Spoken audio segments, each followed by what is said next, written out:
모든 영상에 소개하는 내용들은 각자의 판단에 맡깁니다. 리 에이스 채널은 항상 모든 영상에 있어서 유료로 하는 것들은 신중하게 결정하시는 것이라고 말씀드립니다. 아울러 무료로 하는 것들 역시 각자의 판단으로 선택해서 결정하시는 점이라는 것을 강조드립니다.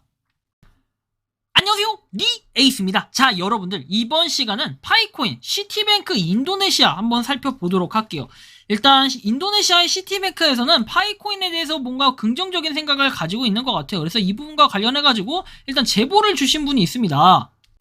자, 일단 지금부터 한번 이야기 보따리 풀어보도록 할게요. 일단은 저한테 카톡으로 개인톡으로 이렇게 주신 분이 한 분 계십니다. 뭐 제보자분이니까 당연히 리치라고 칭해도 되겠죠.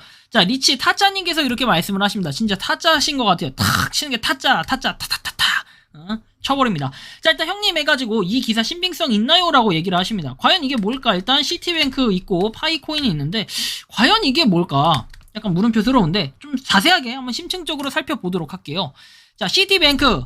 자, 보면 시티뱅크 인도네시아 파이 블록체인으로 획기적인 시험 실시, 놀라운 1 IDR을 5만 달러 환율로 설정했다라고 얘기를 합니다. 좀 자세하게 살펴볼 건데 일단은 1 IDR은 1 루피아라는 건데 이 루피아는 0.09원이라는 거예요. 근데 이거를 갖다가 5만 달러 환율로 설정했다. 약간 물음표스럽긴 합니다. 일단 내용을 좀 더 자세하게 볼게요. 자, 인도네시아 은행 부문의 저명한 기업인 시티뱅크 인도네시아는 파이 블록체인 기술을 활용한 매력적인 시험에 착수를 했다. 은행은 블록체인 기술이 제공하는 가능성을 탐색하는 데 있어서 금융기관의 관심이 높아지고 있음을 강조했을 뿐만 아니라 암호화폐 커뮤니티에 관심을 끌었던 실험을 수행해냈다. 이 시험 기간 동안 시티뱅크 인도네시아는 1 인도네시아 루피아가 놀라운 5만 달러에 해당하는 환율을 설정을 했다. 그러니까 1 IDR이죠. 1 IDR, 루피아, 1 LDR이죠. 루피아. 자, 아무튼 인도에서는 1 LDR, 이 루피아가 뭐다? 5만 달러다라는 건데, 아까 5만 달러인데 우리나라 돈으로 이 5만 달러가 0.09원이다라는 거예요. 그래서 약간 물음표스럽긴 해요. 이게 말이 되는 건가? 그쵸? 무슨 창조 경제도 아니고.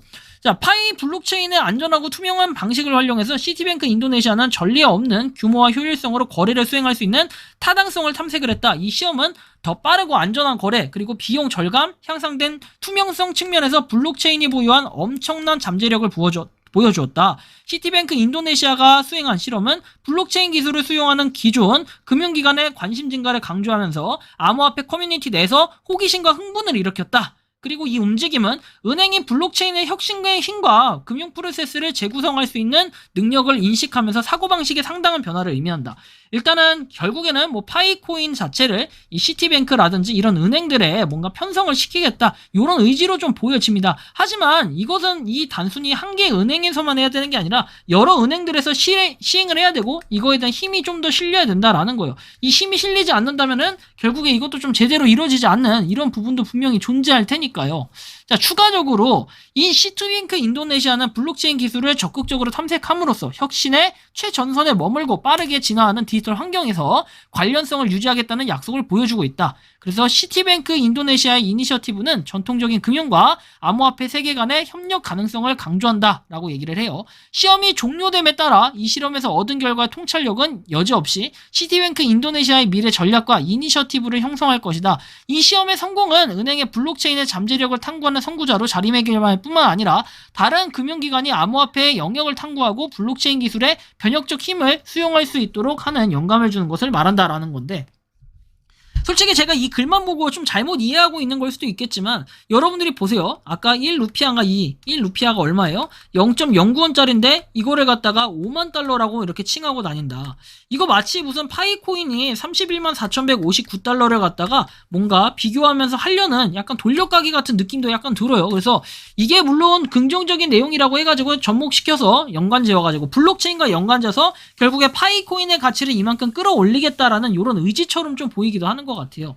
그래서 시티뱅크 인도네시아의 획기적인 시험을 통해서 인도네시아 은행 부문 내에서 블록체인 기술을 추가로 탐색하고 채택하는 문이 열렸다라는 거죠. 그러니까 즉 여러분들이 알고 있는 이 파이코인이 어때요? 은행에서 이제 화폐 단위로 인정을 받을 수도 있겠다, 뭐 이런 얘기를 좀 하고 싶은 것 같아요. 이 뉴스 기사는 암호화폐 커뮤니티는 전통적인 금융기관이 계속해서 금융 세계와 블록체인 혁신 사이에 간극을 메우고 있기 때문에 다음 단계와 발전을 간절히 기다리고 있다 라는 내용으로 좀 얘기를 하고 있는 겁니다. 그래서 조금 의문점이 들기도 하죠. 근데 사실은 이게 구글링을 해본 결과 뉴스 기사가 한 개밖에 없기 때문에 살짝 의문점이 드는 부분이 있었고, 추가적인 내용을 보면 또 호카 뉴스 같은데 이런 데서도 과거에 이미 올라왔던 내용이 있긴 합니다. 근데 이것은 이제 시티뱅크 해가지고 은행 중에 시티은행이라고 돼 있는데, 이것은 이제 여기 나와 있는 건 약간의 낚시성 그릭이 좀 있었어요. 그쵸? 그래서 시티은행과의 뭔가 관련성이 있는 것처럼 하나, 여기 보시는 것처럼 아무런 내용이 없고 카본 브라우저에 대한 논란이 있었다, 뭐 이런 내용밖에 없어요.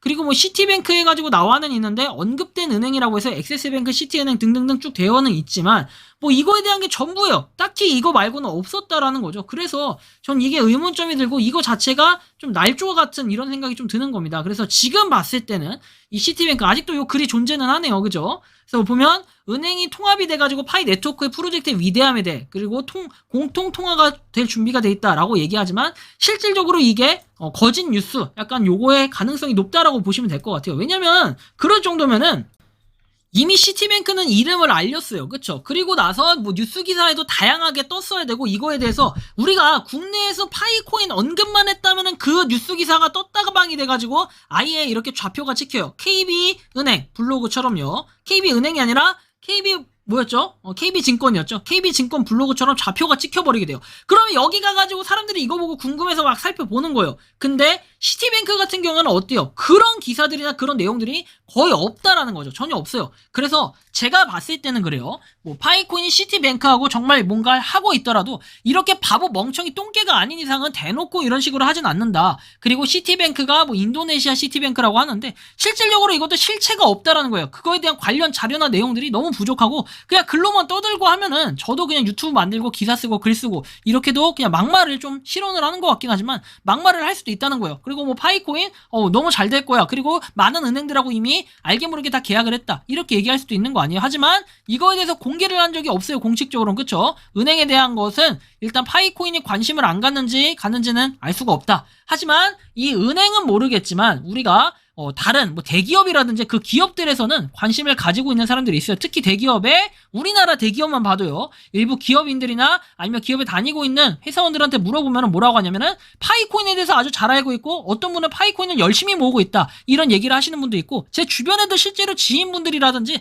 심지어 대중교통을 타면서도 파이코인 얘기하는 사람을 이제는 본 적이 있습니다. 그만큼 파이코인이 어느 정도 알려진 우리 4,700만 명의 화력은 분명히 존재한다라는 이런 말씀을 좀 드리고 싶어요. 그렇게 해서 인원이 계속 증가해서 늘어나다 보면은 어느 순간 이 시티뱅크라든지 이런 곳들이 진짜로 편성이 될 수도 있겠죠. 하지만 아직까지 스포트라이트를 받기에는 4,700만 명으로는 살짝 부족하다. 인원이 더 많이 증가를 해야 되고 이거에 따라서 좀 중요한 실적들이 나와야 되지 않을까. 이제는 이런 타이밍 이런 것들을 또 생각해 볼 필요는 있겠습니다. 저는 파이코인에 대해서 분명히 말씀드릴 때는 긍정적인 부분도 파이코인이 있지만 부정적인 부분도 분명히 있습니다. 그래서 긍정과 부정을 같이 가져가야 어때요? 이거에 대한 시너지 효과가 일어난다라는 거예요. 이 시너지 효과 여러분들이 잘만 잡으면 대박이 나겠죠. 그래서 파이코인 뭐 지금도 보면은 알게 모르게 자꾸 현금성 거래하시는 분들이 있습니다. 나중에 제재가 돼가지고 뭐 너무 안 좋아 나 이거 당했어 이렇게 얘기하지 마시고 그냥 지금부터 파이코인 꾸준히 모아가세요. 딴 생각하지 마시고. 근데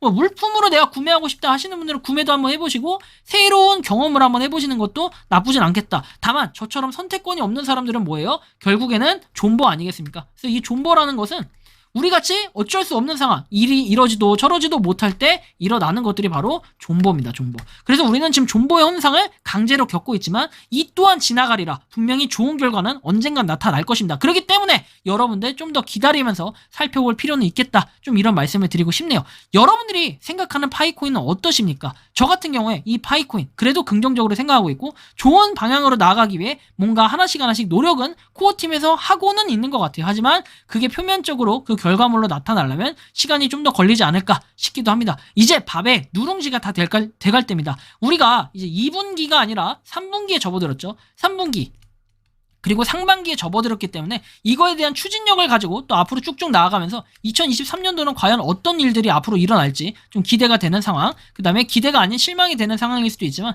좀 더 힘을 박차게 가해가지고 어떻게 될까요? 올해는 분명히 좋은 소식들이 나올 수 있게끔 우리 모두가 한번 힘을 실어보는 건 어떨까? 이런 말씀까지 드리면서 이번 영상은 여기서 마치는 걸로 하겠습니다. 도움이 되셨다면 구독과 좋아요, 알림 설정 부탁드리겠습니다. 리 에이스였습니다. 감사합니다. 평소에 궁금하셨지만 내가 시도해보기 어렵거나 시간 낭비하고 싶진 않고 새로운 제보를 해주실 분들께서는 아래의 주소로 메일을 보내주시면 제가 해결해드리겠습니다. 단톡방은 유튜브 검색창에 소통창구를 개설했습니다를 검색해주셔서 확인하시면 됩니다. 아울러 채널 멤버십 가입 시 다양한 혜택을 누리실 수 있으니 참고해주시기 바랍니다. 시청해주셔서 감사합니다.